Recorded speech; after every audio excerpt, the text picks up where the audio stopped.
Hello उपमा जी। नमस्कार।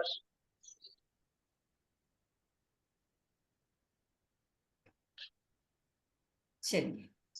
सो हम लोग अपना आज का गुरु पूर्णिमा का हमारा जो वेबिनार है उसको शुरू करते हैं। तो आप सभी का स्वागत है। गुरु पूर्णिमा के इस पावन अवसर पर हमारे अंदर के गुरु तत्व अपने अपने गुरु और आदि गुरु शिव जी को प्रणाम करके हम शुरू करते हैं। गणपति देवा को प्रणाम करके हम शुरू करते हैं। सभी नौ ग्रहों को प्रणाम करते हैं। उनकी ब्लेसिंग्स हमेशा हमारे साथ रहे। देखिए, जब भी हम सुबह सोकर उठते हैं वहां से नौ ग्रह हमारा साथ देना शुरू करते हैं।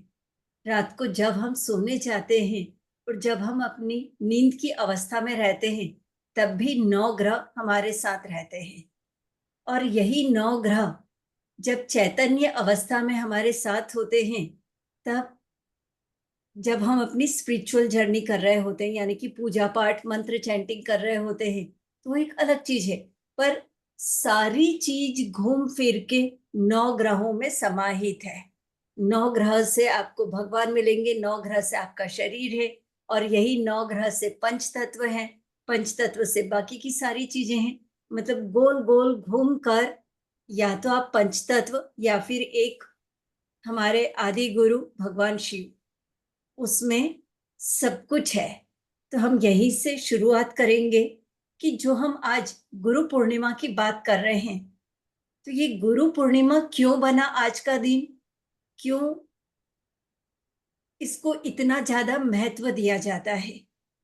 वैसे तो आप सबको पता ही है कि जो ऋषि वेद व्यास हैं, पाराशर ऋषि के पुत्र हैं, उन्होंने सभी जितने भी है ना, ये वेद हैं, हमारे चारों वेद पुराण, ये सब भगवान शिव ने सबसे पहले इन वेदों का ज्ञान सप्त ऋषियों को प्रदान किया था।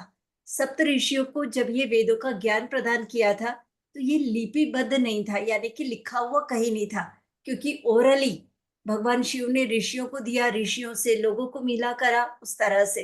तो उस वहीं से इस ज्ञान को हम लोगों तक मिल सके, इसलिए ऋषि वेद व्यास ने इसको लिपिबद्ध किया, ताकि हमारे को हमेशा एक नॉलेज मिलता रहे, हम अंधकार से प्रकाश में आते रहे।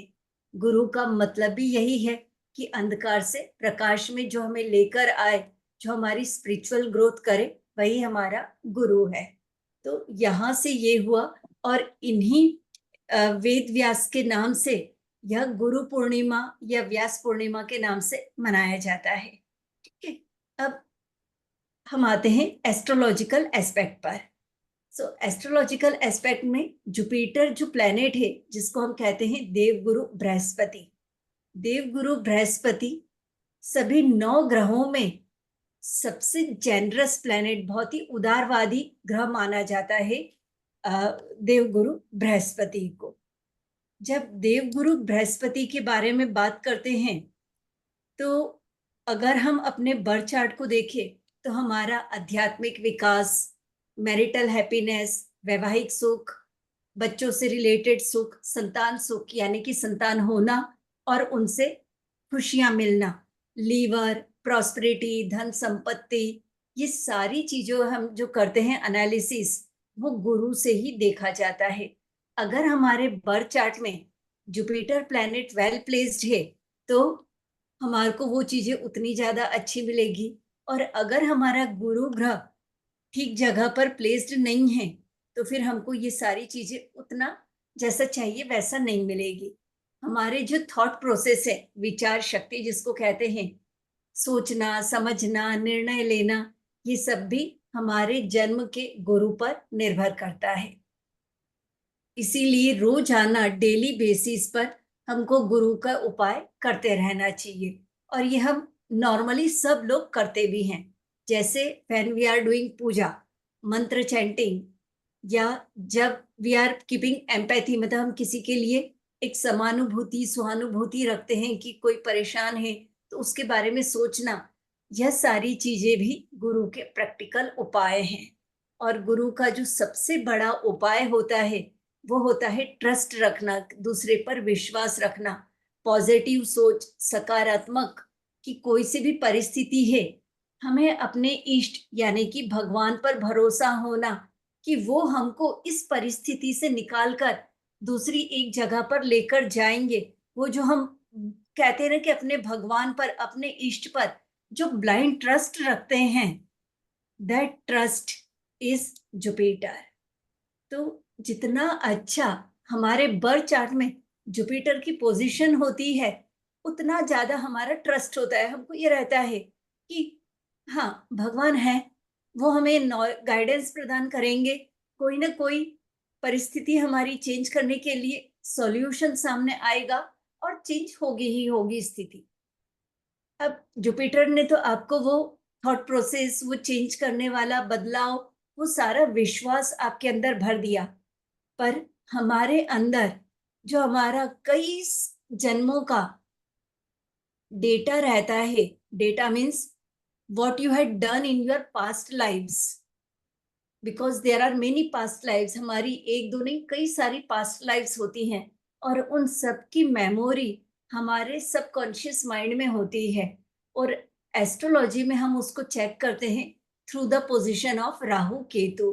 तो जब आपका चंद्रमा, जिसको कि हम सबकॉन्शियस माइंड कहते हैं, वो राहु, केतु या शनि से पीड़ित होता है, पीड़ित मीन्स नेगेटिवली इनका रिलेशनशिप बन जाता है जब चंद्रमा से, तब हमारे अंदर नकारात्मक सोच डेवलप होती है। नकारात्मक सोच, अब ये भी अलग अलग तरह की होती है। कुछ लोगों की नकारात्मक सोच सिर्फ अपने लिए होती है कि मेरे साथ तो कभी अच्छा नहीं होता है, मेरे को तो सब परेशान करते हैं, मेरा ये, मेरा वो, मेरा मेरा मेरा, और सारा नेगेटिव। तो चलो ठीक है, एटलीस्ट ये नकारात्मक सोच उसी को परेशान कर रही है। पर जब ये नकारात्मक सोच इतनी ज्यादा बढ़ जाती है कि ऑब्सेसिव बिहेवियर बन जाता है, कि फैमिली वालों को या प्रोफेशन में या आपके नेबरहुड में कुछ ऐसे लोग होंगे कि वो हर हाल में कोशिश ये करेंगे कि आसपास के लोग या कोई दूसरे जो भी हैं उनको तकलीफ पहुंचे। और जब वो तकलीफ पहुंचाने वाली नकारात्मक सोच हो जाती है, उसी को आजकल हम बोलते हैं नार्सिसिस्ट, कि आपको वो परेशान कर रहे हैं। सैडिस्ट, क्योंकि उनको जब वो दूसरों को दुख में देखते हैं तो दे फील लाइक कि हाँ, मेरे साथ ऐसा हुआ था, अब ये दुखी है, तो मेरे को अब सेटिस्फेक्शन मिल रही है इंटरनली, क्योंकि वो पूरा दुख से भरे हुए होते हैं। अब आपके नेबरहुड में हैं तो आपको कुछ समय के लिए डील करना है, आप चला सकते हो। प्रोफेशन में है, जॉब चेंज करके चला सकते हो। बट अगर कोई फैमिली में ही हो जाए तो फिर बहुत परेशानी होती है। और आजकल का जिस तरह का हमारा समाज चल रहा है, डिजिटल वर्ल्ड, घर में 4 कमरे, 4 में टीवी, सबके हाथ में एक एक दो दो मोबाइल, और सब अपना अलग ही दुनिया में बिजी हैं। एक दूसरे के साथ जो इमोशंस की शेयरिंग पहले किया करते थे, वो आजकल न के बराबर है। और इमोशंस की शेयरिंग भी होगी तो कहाँ होगी? फेसबुक पे, ट्विटर पे, जाने ऐसी कौन कौन सी जगह पर होगी, जहां पर या तो आप अपने मन की पूरी बात बता नहीं सकते हैं, या किसी ने बता दी तो कोई दूसरा उसका फायदा उठाता है, और फिर यहाँ से वो लूप शुरू हो जाता है कि परेशान करने वाले लोग इतने आ गए कि अब आपको समझ ही नहीं आता है, तो सबको डिलीट करके बैठना पड़ता है। तो जो ये नकारात्मक सोच डेवलप होती है, जब हमारा चंद्रमा शनि, राहु, केतु से पीड़ित हो जाता है, तो हमको हर चीज में ये दिखाई देता है कि सब चीज गलत है। कभी भी विश्वास ही नहीं रहता है कि कोई चीज सही होगी। तो वहां से हम ये नकारात्मक सोच में जाना शुरू कर देते हैं। ठीक है। अब जब ये नकारात्मक सोच में जाते हैं, तो जो इमोशंस को दबा के रखा हुआ है बचपन से या जिस भी उम्र से, या कभी कोई इमोशनल किसी ट्रॉमा में फंसा और अब वो अपनी फैमिली में या अपने आसपास के लोगों को वही इमोशनल ट्रॉमा देने की कोशिश करेगा, यही नकारात्मक सोच है। तो हमें देखना है सबसे पहले कि ये एनालाइज करना है कि ये जो नकारात्मक सोच वाला है, ये पर्सन अगर हमारे नेबर उसमें है, तो कोशिश करो कि वो जो भी कुछ करे उस पर आप रिएक्ट नहीं करो, क्योंकि अगर आपने रिएक्ट करा तो उसकी जीत होगी। उदासीन बन जाओ, क्योंकि आपको मालूम है कि उसने तो परेशान करना ही करना है, तो हर हाल में उसने परेशान करना है। रिएक्ट ही नहीं करो, उदासीन रहो एकदम। Don't say anything. वो कुछ भी करे, भले चाहे आपको रोजाना इतना गुस्सा आए, आप अपने गुस्से का कोई और तरीका निकालो, क्योंकि आपको पता है कि ये तो कुत्ते की दुम है जो सीधी नहीं होने वाली है। तो सीधा क्यों करना, मालूम है ये गोली रहने वाली है। पर अगर आपके प्रोफेशनल लाइफ में आ गया, जहां से कि आपका जॉब, आपका करियर, आपकी सारी चीजें हैं, तो वहां पर आप इग्नोर नहीं कर सकते हो, तो वहां पर भी उदासीन रहिए। पर वहां पर आपको एक स्टैंड लेना जरूरी पड़ेगा कि अ, कोई आपका लाभ ना उठा सके, तो वहां पर उस चीज को देखिए। पर अगर ये घर में आ गया, तो ये सबसे ज्यादा खतरनाक स्थिति है। और आजकल जिस तरह से इमोशंस को देखा ही नहीं जाता है, समझा ही नहीं जाता है, एक वो लगा दिया जाता है tag, you should understand me, you should understand me, और तुम ये चीज को समझो, तुम उस चीज को समझो, कॉम्पिटिटिव वर्ल्ड है, ये करो वो करो। भाई इतना सारा कोई भी नहीं कर सकता है। और ये सारी चीजों को जब हम ज्यादा एक्सपेक्टेशंस रखने लगते हैं, या हमको ये लगता है कि हाँ नहीं ये चीज हमको इस लेवल पर करनी है, वहीं से नकारात्मक सोच शुरू होने लगती है। तो सबसे पहले ये समझना जरूरी है कि ये नकारात्मक सोच आ कहाँ से रही है, कौन सी वो चीज है जिसके कारण आ रही है। हम नेगेटिव बोल रहे हैं और दूसरे को हर्ट कर रहे हैं, या कोई दूसरा हमको कर रहा है, तो सबसे पहले उस चीज को समझना जरूरी है। अगर हम नेगेटिवली कर रहे हैं, तो फिर हमको अपनी चीजों को ठीक करना जरूरी है। हमारे फैमिली या हमारे आसपास कोई और अगर कर रहा है, तो फिर वहां पर आपको सबसे पहले अपने इमोशंस को बचाना जरूरी है, क्योंकि जो नकारात्मक सोच वाला होता है, वो सबसे पहले आपकी भावनाएं, आपके इमोशंस को हर्ट करेगा। क्योंकि जब वो आपकी इमोशंस को हर्ट करेगा, तभी तो आपकी जो आइडेंटिटी है, इमेज है, पर्सनैलिटी है, वो श्रिंक होगी, छोटी होगी। और जब वो छोटी होगी, तो वो जैसा चाहता है दैट पर्सन वो अपनी वाली चला सकता है। क्योंकि नकारात्मक सोच वाला छोटा बच्चा भी हो सकता है, बड़ा बूढ़ा कोई भी हो सकता है।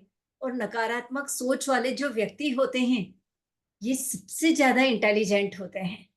ये इंटेलिजेंट क्यों होते हैं?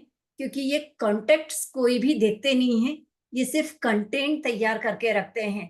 मुझे ये चीज चाहिए, अब मुझे अगर ये चीज चाहिए, तो मेरे परिवार वाले, ऑफिस वाले, नेबर्स जो भी हैं, उनको वो चीज करके देना है। और अगर वो करके नहीं दे रहे हैं, तो फिर ये दो तरीके यूज करेंगे। या तो ये सबसे पहले आपको डराएंगे, जो भी तरीके से ये डरा सकते हैं, तो डरा कर, अब्यूसिव लैंग्वेज यूज करके, कोई और चीज ऐसी करना जिससे कि आप हर्ट फील हो। और अगर आपने वो वाली चीज पर ध्यान नहीं दिया, यू आर इनफ स्ट्रांग, तो फिर ये दूसरी चीज पर जाएंगे। ये ज्यादातर फैमिली में ये तब कर पाते हैं जब क्योंकि फैमिली में सब इमोशंस पर रहता है, तो फैमिली में वो अपने आप को हर्ट करेंगे, ताकि जब मैं हर्ट होऊंगा, तो मेरे पेरेंट्स या घर के लोग मेरी बात सुनेंगे। तो इस तरह से ये करके जब ये चीज क्वाइट ऑफन होने लगती है, तो जो बाकी के लोग हैं जो नकारात्मक सोच वाले नहीं हैं, वो भी, घर में एक नकारात्मक सोच वाला हो तो बाकी के सारे भी धीरे धीरे उसके सामने उसी तरह के उसमें जाने लगते हैं, क्योंकि उसको खुश करने के लिए उसकी हर बात पे हाँ बोलेंगे, उसकी हर चीज में सॉरी बोलना शुरू करेंगे। और इस तरह से जो बाकी जो हैं, वो जो अभी तक ठीक थे, वो भी धीरे धीरे हर्ट हो होकर अपने आप को परेशानी में डालने लगते हैं। और जब आप अपने इमोशंस को दबाने लगते हो, क्योंकि आप एक नकारात्मक सोच वाले को उसकी इच्छाएं पूरी करने के लिए अपने आप को कमजोर कर रहे होते हो, धीरे धीरे आप एक के बाद एक बीमारियां अट्रैक्ट करना शुरू करते हो। जैसे कि सबसे पहले आएगा आपको ब्रीथिंग इशू, दमा या अस्थमा। ब्रीथिंग इशू के बाद हेडेक, हेडेक के बाद एसिडिटी, स्टमक डाइजेशन से रिलेटेड इश्यूज, घुटनों से रिलेटेड इश्यूज, और भी मतलब डिपेंड करता है बाकी के प्लैनेटरी पोजिशंस। तो एक के बाद एक डिसीज आना शुरू होगी, और जब डिसीज आना शुरू होगी, और चूंकि ये नकारात्मक सोच वाला आपको अपनी पेरिफेरी से आगे जाने नहीं देगा कि आप किसी और से बात नहीं करो, मुझे अटेंशन दो, क्योंकि इनको अटेंशन की बहुत इच्छा रहती है। तो ये आपको है ना काम भी ठीक से नहीं करने देंगे कोई सा, आपको ये डिसीजन भी नहीं लेने देंगे। ये चाहेंगे कि जो डिसीजन हो वो मुझसे पूछकर हो, मेरे अनुसार हो, क्योंकि उनको सारी चीजें सिर्फ अपने इर्द गिर्द चाहिए होती है। और उनकी इच्छा नहीं पूरी हो तो फिर उनकी ड्रामेबाजी चालू रहती है। इसलिए सबसे पहले इनका जो अटेंशन सीकिंग वाला जो है, या अब्यूसिव लैंग्वेज, या जो भी कर रहे हैं, उसको आप पेशेंस रखकर खत्म करने की कोशिश करिए। मतलब आपने एक बार उनकी बात सुन ली, उसके बाद आप चाहे हाथ दिखाकर कि स्टॉप, बहुत हुआ, अब नहीं सुनना। थोड़ा सा मुश्किल होगा, पर ऐसी चीजों को शुरू करना पड़ेगा। और उसके लिए सबसे पहले आपको तैयार रहना होगा कि जब आप इनकी चीजों को मना करना शुरू करोगे, वो अपने टेंट्रम्स थ्रो करेंगे, वो अपने आप को हर्ट करेंगे, आपको हर्ट करेंगे। तो आपको वो सिचुएशंस तैयार करके रखनी पड़ेगी शुरू में, कि जब आप इनको कोई चीज के लिए मना कर रहे हो और वो कुछ कर रहे हैं, तो उस समय पर आप कैसे अपने आप को बचाएं। अगर आपने अपने आप को बचाए बिना इनसे आर्ग्यूमेंट करना शुरू करा, तो फिर ये जो होंगे, ये आपको डबल परेशान करेंगे। तो मैं आपको कुछ चीजें सिर्फ बता रही हूँ, वो इसलिए कि सबसे पहले एक एक करके आप अपने आप को स्ट्रॉन्ग करें इन नकारात्मक सोच वाले लोगों से। क्योंकि ये ऑफिस में, घर में, बाहर में, कहीं भी आजकल बहुत आपको इधर उधर मिल जाएंगे। और कहीं नहीं तो आपने फेसबुक पे या कहीं पे एक पोस्ट करी, उस पर भी आपको बहुत सारे लोग कमेंट्स करेंगे, उसमें कोई अच्छा करेगा, कोई बुरा करेगा। और कई बार बुरे कमेंट्स को देखकर हम पोस्ट डालना छोड़ देते हैं। तो कहीं भी कोई हो, अपने आप को इतना आप इम्यून करो कि जब कोई कुछ बोले तो you should not feel hurt. क्योंकि अभी वो स्थिति धीरे धीरे आने लगी है कि कहीं ना कहीं अनजाने में कोई भी कुछ बोलता है और हम हर्ट फील होने लगते हैं। और जब हम हर्ट फील होते हैं, चाहे ये नकारात्मक सोच वालों से या कोई और चीज से, अगर आपने एक बार अपने आप को हर्ट वाले लूप में डाल दिया कि हाँ ठीक है, सामने वाला बोलकर चला गया, मैं हर्ट हूं, now I will keep trying अपने आप से कि मैं कैसे अपने आप को इसको ओवरकम करूं। तो वो ओवरकम आसानी से नहीं होना है। आपने एक का सुना, फिर दूसरे का सुनोगे, तीसरे का सुनोगे, और फिर एक दिन बोलोगे कि हर कोई आके मेरे को सुना के चला जाता है। सुनाएगा क्योंकि आप सुन रहे हो, तो आपको ये सुनना बंद करना है। ठीक है। अभी हम जो मेडिटेशन करेंगे, वो वाले मेडिटेशन को रोजाना करिएगा। उससे आपका एटलीस्ट, जो इतने सालों से लोगों ने बोल बोलकर आपको हर्ट करके रख रखा है, आपकी इमेज को श्रिंक कर दिया है, वो वाली चीज ठीक होने लगेगी। ठीक है।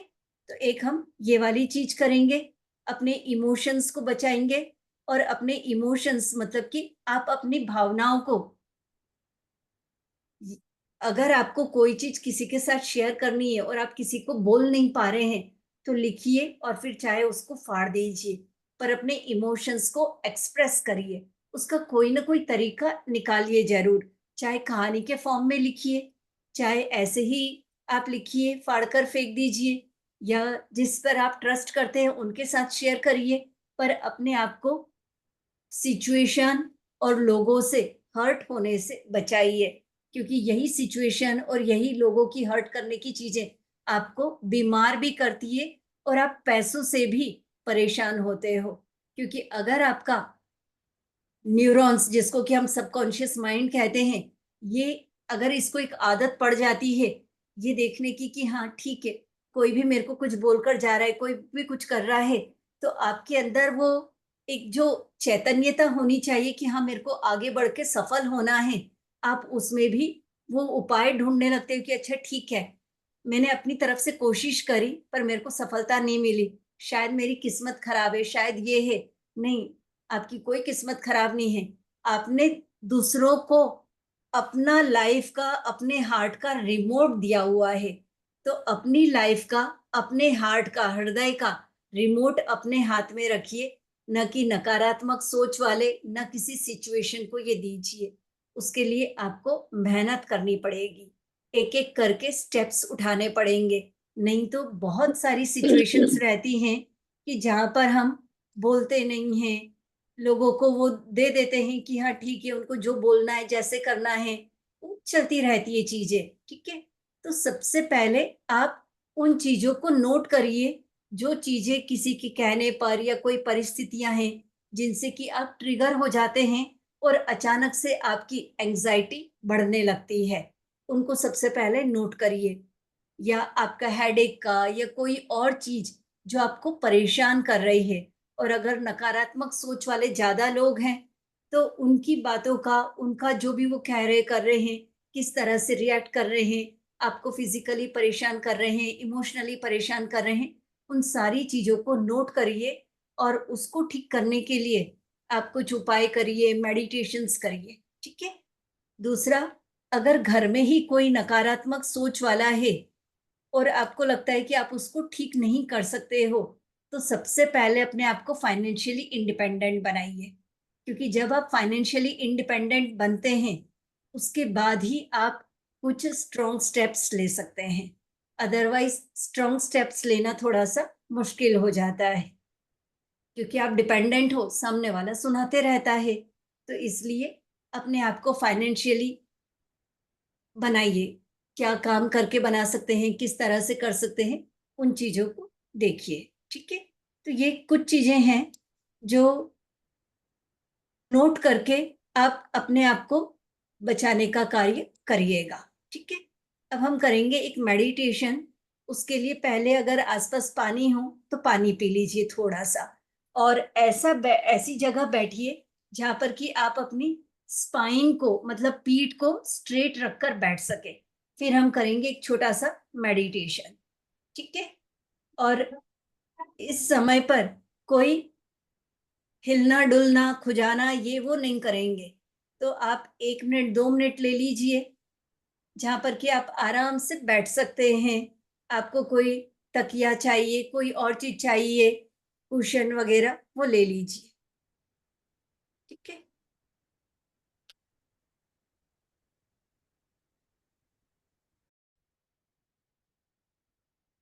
हाँ जी, बताइए।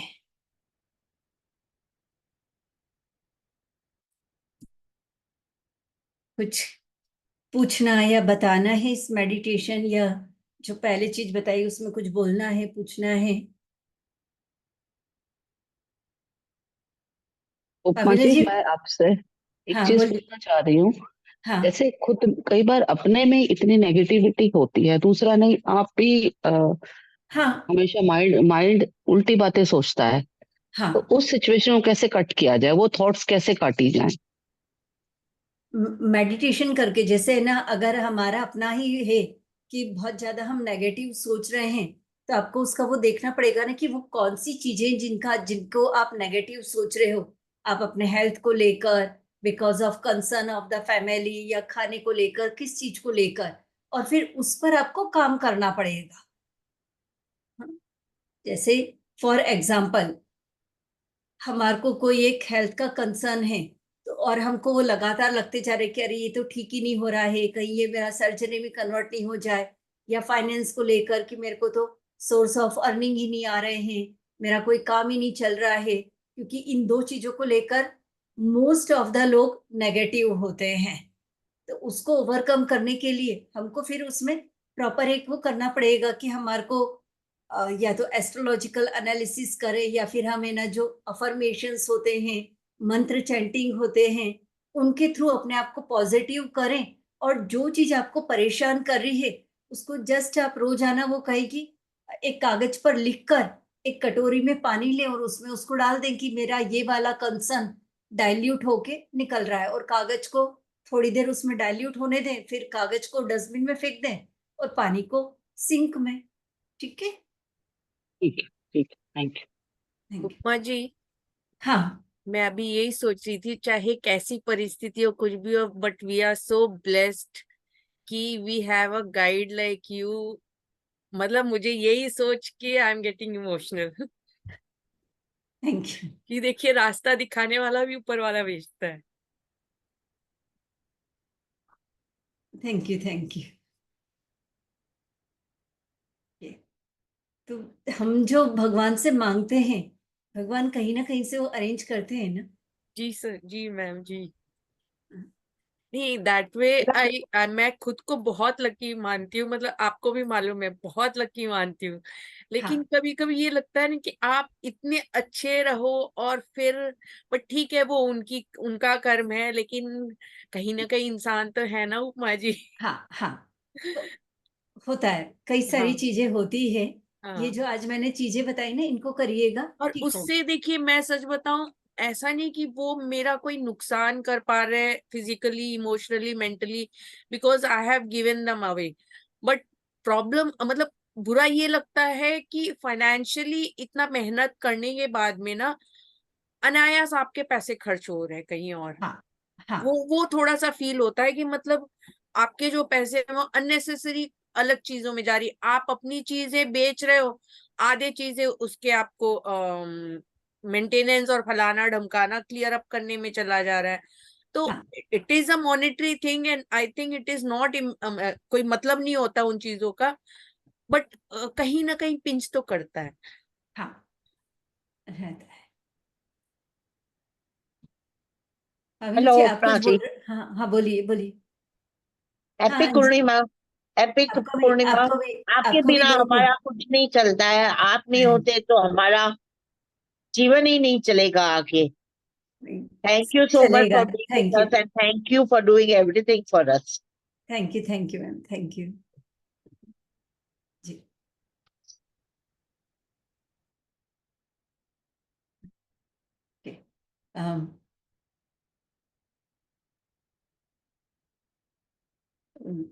मेडिटेशन ठीक लगा?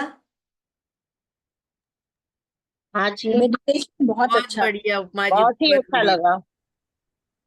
गुड। और मेडिटेशन के लास्ट में ही मुझे ये चीज, मतलब अपने आप ऐसे मुझे लगने लगा सी भगवान ने भेजा हुआ है, इज देयर। तो ये मेडिटेशन मैं भेज दूंगी आपको, उसको है ना रोजाना करते रहिएगा। तो वो सिचुएशंस, वो जो भी रीजंस हैं परेशानी के, वो निकलने लगेंगे।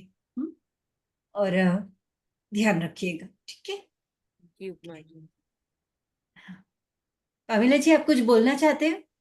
नहीं, मैं यही कह रही थी कि इतना अच्छा गया meditation, like you know it was so peaceful thank you. And total gratitude Upma ji for everything you do for us.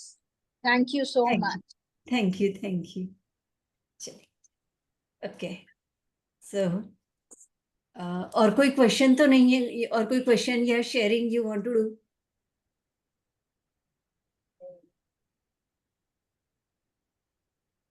चलिए, तो हम फिर अपना आज का ये यहीं पर क्लोज करते हैं। आप अपना ध्यान रखिएगा और गुरु पूर्णिमा का बहुत बहुत प्रणाम सभी। Thank you so much. Thank you very much. Thank we you. Are very thank happy you. Thank you very much. Thank you madam. Thank you. ऐसे ही you. अपना Thank हाथ you, रखिए thank हम you, सब उपमा। पे। Thank you Thank you. Upma ji. चलो, thank you. बहुत अच्छा लगा, बहुत अच्छा लगा meditation. Thank you. Thank you Upma ji. Thank